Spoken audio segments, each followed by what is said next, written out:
And welcome to the episode number 6 of the Ball Boys podcast. Here today is your host Aleksa, and with me I have my dear friend Caleb Zuber. Caleb, how are you doing? I'm great. I'm better than I was around 11:30 last night.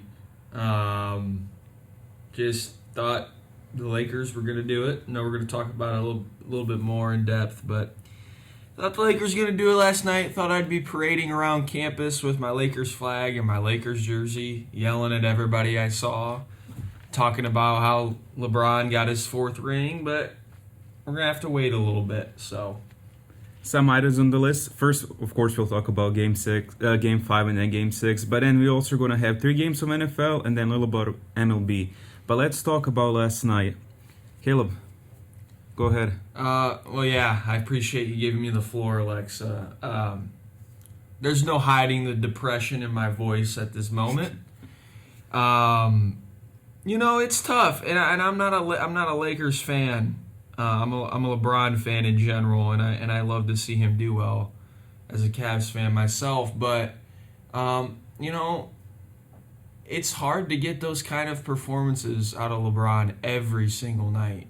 I'm not saying he can't do that again in Game 6, but when he puts up 40 and misses only a handful of shots, and is hitting from downtown, you can't count on that every game. And for the Lakers to kind of just waste that type of game away, it hurts. And now with AD kind of hobbled a little bit, you wonder, is he going to be 100% going into Game 6? And, KCP had another nice game.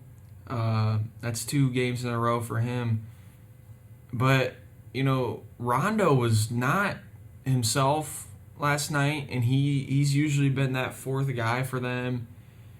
I don't know what's up with Kyle Kuzma. I used to like him. He has just been awful. By the way, Alexa, in that Anthony Davis trade, imagine if the Lakers traded Kyle Kuzma instead of Brandon Ingram. I mean, It will be huge. we would be talking a completely different dynamic here. But anyway, just to wrap up my thoughts, it was such a tough loss, but you got to give credit to the Heat. Duncan Robinson played extremely well. Jimmy, I think he knows now that's how the Heat are going to win in this series if he attacks the rim every single time down the floor. I think that's the only way that they're going to win this series if he does that 2 more times. It's going to be hard to keep up, but to me, that's the only way. He's got to be aggressive. And, my Lakers in 6 was my prediction, but just kind of the way that game went last night, it just kind of feels different now. It just, don't let this go 7, Lakers. Just don't let this go 7. To add to the Caleb's here, he's right. LeBron 40 points wasted. Cannot expect him to go out Sunday night and get 40 again. But here's something I find out watching last game that I was amazed. I was looking at the stats last night, and Lakers, LeBron 40, AD 28, KCP 16 points. Besides that, nobody else got over 10 points. But here's something I was else surprised. Heat are playing with only 7 guys. Besides their starting lineup, they had none come off the bench and one more guy, I can remember the name. But besides that, nobody else is playing for them. So I'm really impressed that they are able to do that. And credit to Jimmy Butler. Last 4 games over 40 minutes. Duncan, 26 points last night. So it's really good to see. But Game 6 Sunday night, like you said, if this goes to Game 7... It's trouble. I'm not going to pick against LeBron in a Game 7. I'm never going to do that. But you can't let this get that way, because the Heat, you could tell even after, just the way they bounced back after losing last game, they still have that, they're going to carry that confidence no matter what happens. True. And now if you keep letting them win, it's just going to keep growing and growing and growing.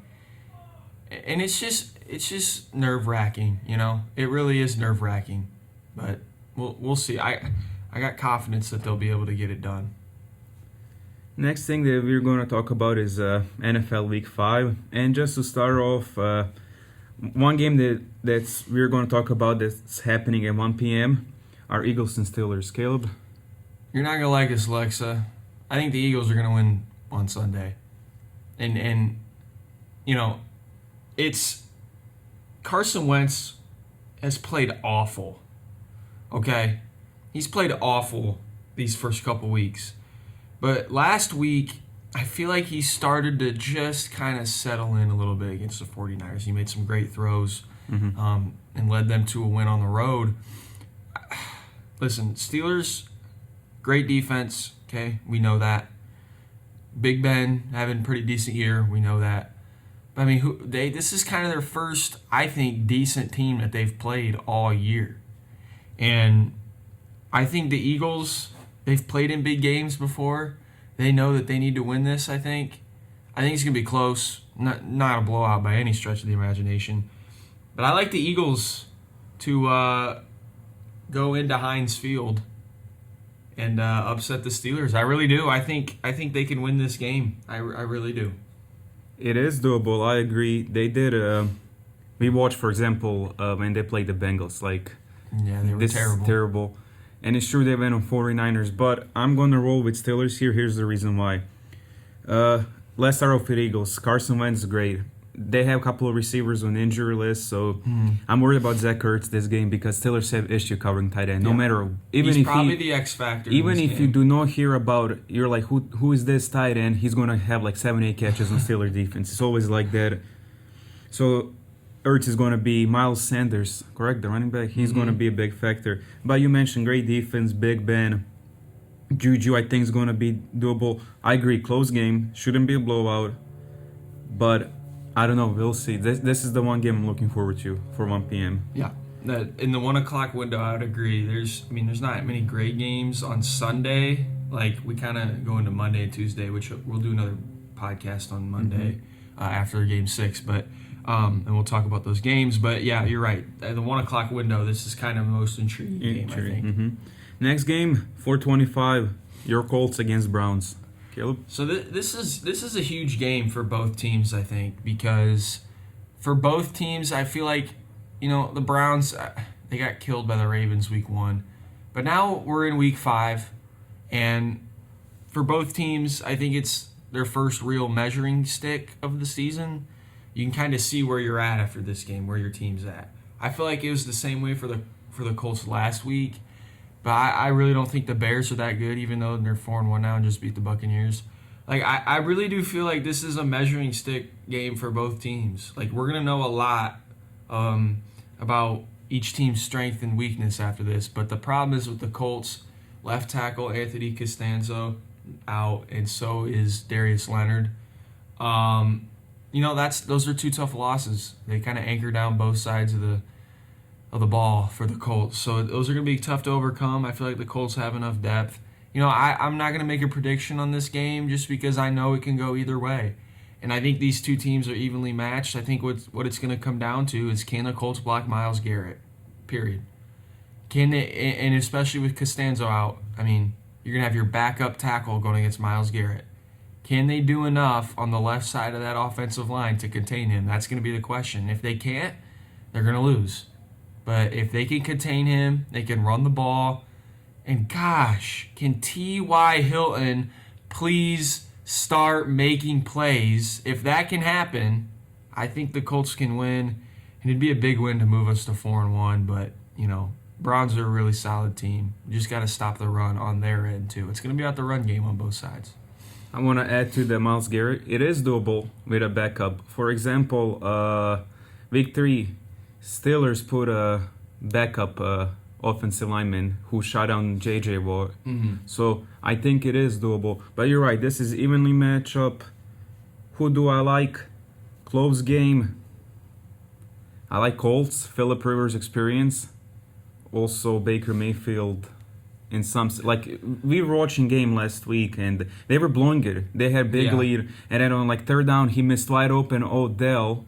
So those are killers. I like Colts in a very close one. And I also want to add one more thing. So watching the Browns this year, I really feel like the key for them, and it's no secret, a lot of people have been talking about it, but when you watch it, it's that much more evident. they have to get the run game going. With Nick Chubb out now, it'll be a little bit tougher. Kareem Hunt's still a great back. But once they get the run game going, everything opens up for that team. Play action, Odell deep, Jarvis Landry across the middle, whatever it is. Once they settle in that running game and they can run play action throws where Baker's out at his best, moving outside the pocket, setting his feet, throwing deep, that's when they're at their best. So the Colts are going to have to stop the run. DeForest Buckner's going to have to get in there. And I think they can do it, but, it's going to be a battle up front on both sides. Colts got to pass block, and then they got to stop the run on the defensive end. I agree. And the last game for the Sunday, Vikings Seahawks, Sunday night, Caleb. Yeah, this is another interesting game. Russell Wilson's no doubt MVP right now. And Vikings, they won on the road at Houston last week. I really don't see the Seahawks losing this. Russell Wilson's playing too good. That Vikings defense has had some problems all year. I really don't see any way the Seahawks lose this game. I agree. This should be win for Seahawks. Russell Wilson amazing so far. Metcalf is out there. Plus their defense is phenomenal. And you're right, Vikings. I do like Vikings, but Kirk Cousins and going against Seahawks, I don't see it. Yeah. And to close out today's episode, MLB playoffs. Yeah, so we talked about last podcast. We haven't talked much about MLB. I'll be honest, Aleksa, I thought the Yankees, after the first series and then they won game 1 of their series at Tampa Bay, I'm like, oh, well, Yankees are going to be in the World Series. But give credit to Tampa Bay, that pitching staff, and that, $23 million payroll. Crazy. They battled, and I think it's going to be a great matchup between them and the Astros. I think... I don't know who to take, because I don't like the Astros and what they did. But, Tampa Bay, you look at them like, they don't have the talent to go to the World Series, do they? I'll take the Astros.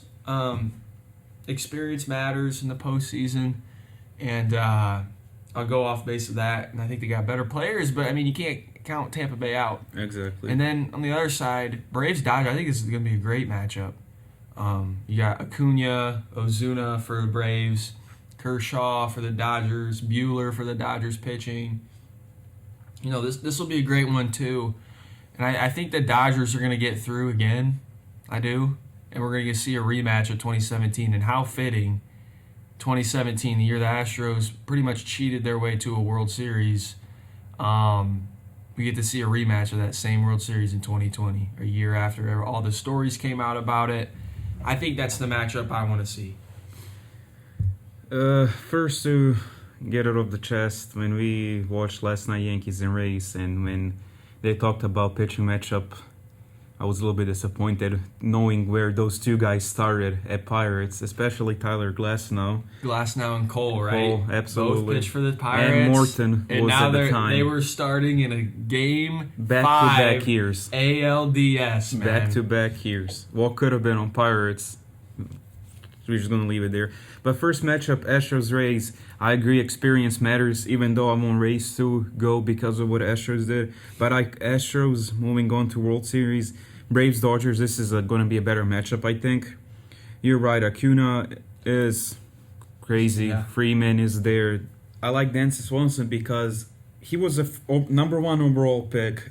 I do not know who drafted him. And then not even a year later, Braves called that team and were like, I'll give you this horrible outfielder. And then they just threw him in that deal, which I was like, I watched a video last month and I was like, you got to be kidding me. So Braves, they know what they're doing, but Dodgers are my boys this year and they are winning this. So you're already making your World I Series already got prediction. Dodgers. I want their rematch Okay. so bad.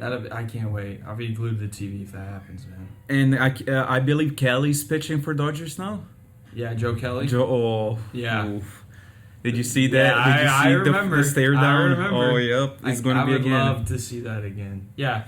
Going back, I want to go back to the Lakers Heat before we wrap up, Aleksa. Last night, that was an all-time finals game, I think. And, when you sit back and you're on the Lakers side of things and me, the LeBron side of things, you got to tip your cap to the Heat because at the end of the day, Jimmy Butler ended up making just one more play than LeBron did last night. That's what it came down to. And if you're sitting there at home saying, LeBron should have shot that last second shot, MJ or Kobe wouldn't. So you don't know the game of basketball, period. LeBron drew 4 guys and threw that ball to Danny Green for a wide open shot. Social distancing was in place. There wasn't a guy within 10 feet of him. Okay? I'll take my chances. Danny Green has hit some big shots in the finals with the Spurs, with the Raptors. I'll live with that. I can go to bed knowing that was a good shot. What I can't go to bed easily with is Markieff Morris. I mean, he pooped his pants. I mean, he gets the ball with 4 seconds left. He's got 3 guys open. He's got Danny Green again open, KCP open, and LeBron open, and he just throws it down to AD. Like, that is what you can't live with. And then also, I did see a tweet, and, I mean, the narratives are just running wild. Someone tweeted, and I see, like, basketball coaches tweet this. Someone said, would MJ let this series go to 6? And, I sat back, and I thought about it, right? Because I actually, think things through before I press send on Twitter. MJ won all of his finals in 6 games. All of them. Including one when he had his 72-10 Bulls in 96, where he was up 3-0 against the Supersonics and lost 2 straight, then closed it out in Game 6. So I don't want to hear that. That's ridiculous. And those narratives that run wild, and if you want to just check how I like to keep those, I don't know, I'm branding here, but if you want to see how I keep those narratives in check, just make sure to follow me on my Twitter. I'm going to plug it in here. Zuvs_35 on Twitter. ZUVES_35. And your boy as well. But to add to the Danny Green, I agree. I believe he's a 40% 3-point shooter in his career, something like that. So social distance 3, I agree. It was literally in place. I agree. Honestly, wide open. But you're right. Morris could have passed it to Danny. LeBron was open. But looking at a play, he saw Anthony Davis under the rim. I think he wanted to. Alley-oop. I can see that, and I can also see where it was like a pass and a shot mixed up in one. He didn't know what he wanted to do. He thought there was time winding down, and he had to shoot it. Freaked out. We talked about when we were watching it. Like, he just had a moment where he just broke down and panicked. That's what it was. I'm more mad at Markieff Morris than Danny Green. Like, I can live with that Danny Green shot. LeBron drew 4 guys. And if he missed it, the same people yelling at him to shoot the ball would have been like, oh, that's why he's not MJ or Kobe or anybody, because he can't make the clutch shot. Get out of here, man. Get out of here. But Game 6, Sunday night, 7:30 Eastern. Hopefully Zoki comes back, but if not, it's okay. Say it with me. Zoki! We saw him crying. Wasn't happy with that, but that's okay. And thank you guys. Just to wrap this up, thank you for the support. We appreciate all the support and those nice messages that I got from some people from back home. I want to give my shout out today. I know I forgot to do this today. Now we're running long, but shout out to LeBron James. I'm gonna do a quick shout out to I did Coomer last time, so I won't do him. We're gonna do my boy Key Brian Hayes, third base prospect for Pirates, New Nolan Arenado. Shout out to him. Keep up great batting average. All right, that's enough. Thank you guys. Have a nice day.